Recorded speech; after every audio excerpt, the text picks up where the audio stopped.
Buenas noches, profesor Guerra. Esta es la presentación de nuestro laboratorio 2 que trata sobre la implementación de WebSocket por el grupo 6.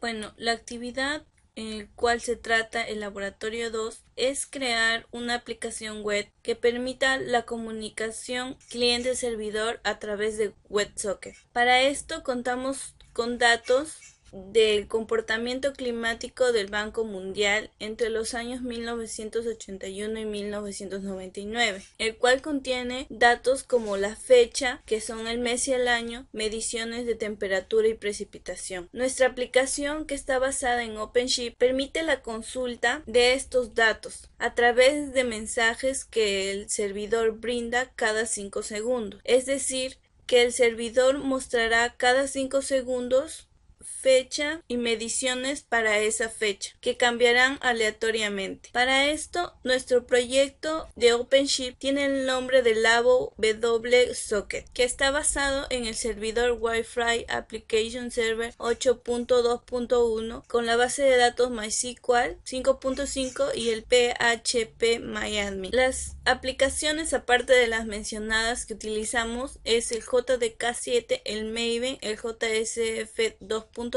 y el PrimeFace. Bueno, ahora voy a hablar sobre el desarrollo y la implementación de nuestro proyecto. Para esto tenemos en la carpeta Java diferentes paquetes con las clases que vamos a utilizar. Bueno, entre los paquetes tenemos un paquete que representa al cliente y tiene el nombre cliente. Luego otro paquete que es la conexión, que nos permite la comunicación con la base de datos en la nube. Luego tenemos otro paquete que es WebSocket, que en sí es la clase que implementa el WebSocket. Bueno, primero voy a empezar con la explicación de la clase conexión. Esta clase nos va a permitir la comunicación entre la base de datos que tenemos en la nube creado en el proyecto OpenShift. Bueno, nuestra aplicación tiene la parte de que es WebSocket y la parte del primer laboratorio, por la que el método getComercios y getCódigo nos permiten consultar los comercios de Miraflores en total y además buscarlo por un código determinado. Como eso ya ha sido explicado anteriormente en el laboratorio anterior, entonces voy a explicar solamente la parte de la implementación de WebSocket y de lo que en sí trata esta segunda parte del laboratorio. Para esto tenemos el método getValores, que tiene como parámetro un código. Este código es para poder escoger en la base de datos aleatoriamente una fila y poder mostrarla como mensaje al cliente. Primero, en este método hemos definido lo que es la dirección de nuestro proyecto con la base de datos. Para esto tenemos que el servidor tiene la IP, este IP tiene este puerto de comunicación y este es el nombre de nuestra base de datos. Luego tenemos que crear un objeto de la clase conexión que nos va a permitir esa comunicación. Para esto tenemos que brindar la dirección que hemos mencionado arriba con el usuario y la contraseña de nuestra base de datos. Luego simplemente hacemos una consulta a nuestra base de datos. Luego, cada vez que vamos consultando cada fila de la base de datos, vamos a crear una cadena, el cual va a tener la suma de todos los datos de cada columna de la tabla. Primero será el mes, el año, va a estar separado por un slash, continúa con la temperatura, otro slash y continúa con la precipitación. De esta manera tenemos una cadena a la cual vamos a poder manipularla y tendrá 4 partes. Luego tenemos el método getConnection, que nos va a permitir en sí lo que es la conexión con la base de datos. De igual manera, como en el método anterior, hemos brindado la dirección de nuestra base de datos, la IP, el puerto y el nombre de la base de datos. Y luego creamos la conexión brindando esa dirección con el usuario y la contraseña de la base de datos. La clase WebSocket es la implementación de nuestro WebSocket, el cual va a tener 3 métodos importantes, que son el OneMessage, el OneOpen y el OneClose. Me voy a enfocar en la parte del OneMessage, ya que este va a ser el método el cual se va a ejecutar cuando llegue un mensaje del cliente al servidor, y va a ser la forma en cómo el servidor va a contestar a este mensaje. Entonces Definimos un objeto de la clase random, el cual nos va a permitir tener un número aleatorio. Esto nos va a permitir hallar un número que va a representar el código de una medición en la base de datos. Bueno, para crear la conexión entre la base de datos, entonces vamos a crear un objeto de nuestra clase conexión.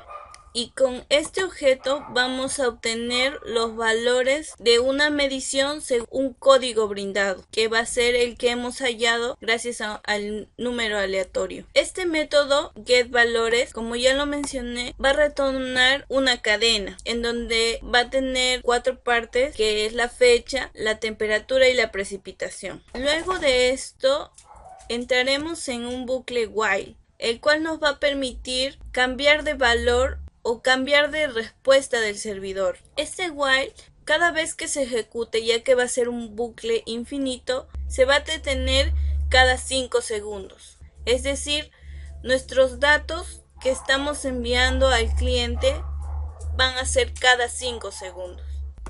Con esta parte del código session.getValidRemote.sendText y como parámetro cadena, enviamos la cadena que hemos obtenido de la base de datos. Luego, de la misma forma que arriba, hemos obtenido un número aleatorio para que representará el código de una medición en la base de datos. Y de la misma manera que arriba, hemos obtenido una cadena con ese código. Bueno, ahora voy a explicar lo que es la clase cliente. En la clase cliente tenemos atributos que son fecha, temperatura y precipitación, que representan en sí los datos de la información que brinda el servidor. Además tenemos los get y set respectivos para cada atributo. El método importante de esta clase va a ser el remoteAction, ya que este método nos va a permitir recibir los datos enviados por nuestra página, que sería mediciones. Nuestra implementación de WebSocket en esta página es un script. Entonces este método nos permite la comunicación con el JavaScript. Creamos un objeto de la clase FaceContext que nos va a permitir capturar la información que envía el servidor. Y para esto utilizamos el método getCurrentInstance. Creamos también un objeto de la clase map. Este objeto nos va a permitir representar la estructura de datos, almacenando pares clave-valor. Es decir, que para cada clave vamos a tener un valor. Esto nos permite manipular los atributos de la clase cliente, que son fecha, temp y precipitación, con la información enviada como mensaje del servidor. Las clases que habíamos utilizado para nuestro primer laboratorio son comercio y consultas, para el cual la clase comercio tiene todos los datos de un comercio que son brindados por nuestra base de datos. Cada columna de la tabla tiene un atributo, es decir, la tabla tiene columnas ID, nombre comercial, nombre de vía, número, letra, interior, giro y GeoX y GeoY. También en la clase podemos observar los get y los set para cada uno de los atributos. La otra clase del primer laboratorio, la clase consult. Lo relevante de esta clase es que nos permitirá buscar un comercio de acuerdo a un código brindado. Nuestro método buscar se encarga de eso. Para esto obtiene el código que hemos brindado mediante la página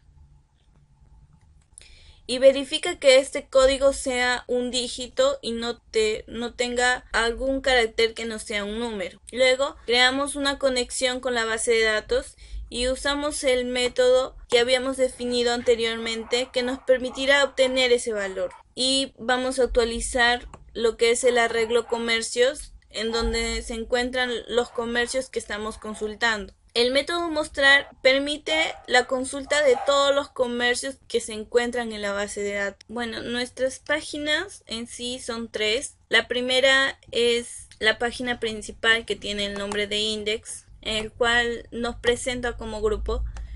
Luego tenemos la página consulta, que es la que manipula los comercios, la consulta de comercios, la página mediciones. Bueno, observamos que tenemos el código, la parte del menú, que sería esta parte de aquí. Luego tenemos la parte que muestra la fecha de la clase cliente. Luego tenemos también la parte en donde se muestra la temperatura y la precipitación. Luego esta parte, que es el Remote Command, nos permite lo que es la comunicación entre el JavaScript y la clase cliente. Esto es para poder manipular los datos, ¿no? Que serían los mensajes que se brindan entre el cliente y el servidor. La acción que se realiza sería la que fue mencionada con el método Remote Action en la clase cliente, y cada vez que es ejecutada esta función se va a actualizar el panel. Nuestro panel estaría representado desde aquí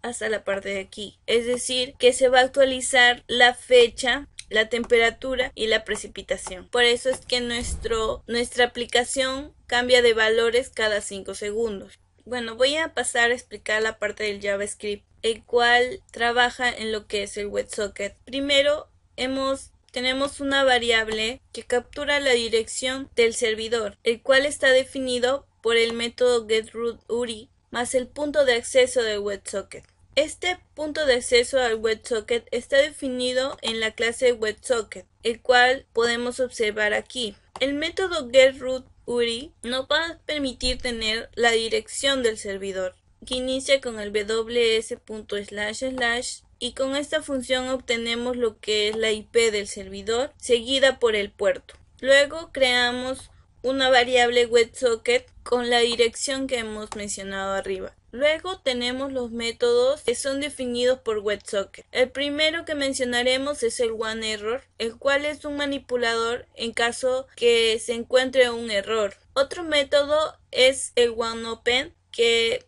es un manejador el cual es invocado cuando se abre una conexión con el servidor. El siguiente método es el OneMessage, el cual es invocado cuando llega un mensaje desde el servidor. Cuando se ejecuta la función de OneMessage, se va a ejecutar nuestra función setParams. Este método también contribuye con la comunicación entre JavaScript y la clase cliente. Para esto tenemos la cadena que hemos obtenido en la base de datos en la variable cadena. Luego vamos a obtener cada parte de la cadena. Luego el pass_to_jsfmb nos va a permitir enviar cada parte de la cadena a nuestra clase cliente. Ahora vamos a mostrar los resultados que hemos tenido con este proyecto, en el cual vamos a ir a nuestra dirección OpenShift y le vamos a dar clic al nombre del proyecto. Como vemos, la primera página en mostrarse va a ser la principal, que está definida con la etiqueta Home. Nuestra siguiente página sería la de comercios,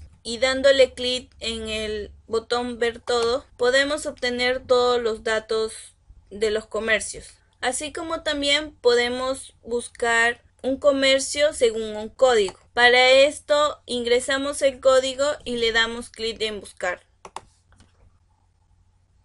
Si queremos utilizar el filtro giro, solamente tenemos que utilizar la caja de texto que se encuentra abajo de la columna giro y colocar el nombre del giro que queremos buscar.